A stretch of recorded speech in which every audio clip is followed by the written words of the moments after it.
My friend lost his balls. It all started last summer when my friends and I decided to go camping in the woods for a weekend getaway. We were a group of 5, me, my best friend Jake, and 3 other guys from high school. We were excited to escape the city and spend some time in nature, away from our responsibilities.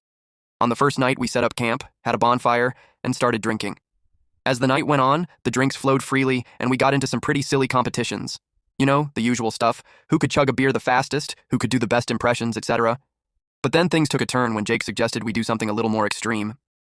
"Let's do a manly challenge," he said with a mischievous grin. "How about we see who can endure the most pain?"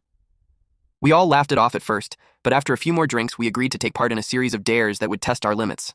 The dares escalated quickly, from slapping each other to jumping into the freezing lake.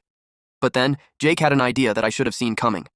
"All right, for the final challenge, let's see who can withstand getting hit in the balls the hardest." At this point, I was too buzzed to think straight and figured it would be a funny story to tell later.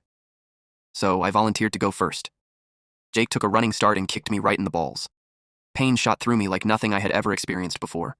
I doubled over, gasping for breath while my friends laughed and cheered. After I recovered, it was my turn to kick Jake. I was nervous but thought it would be all in good fun.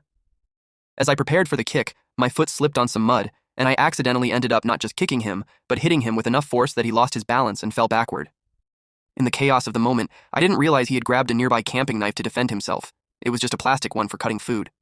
As he fell, he accidentally cut himself in a very unfortunate place. It was all so surreal. I swear time slowed down as I saw the look of horror on his face. The mood shifted instantly from laughter to panic. Jake was screaming, and I was frozen in shock. We rushed him to the nearest hospital, thankfully not too far away, where he received emergency care. The doctors were able to save him from serious injury, but he definitely lost a significant part of his anatomy. Now, months later, Jake is doing okay, physically at least. Emotionally? That's another story.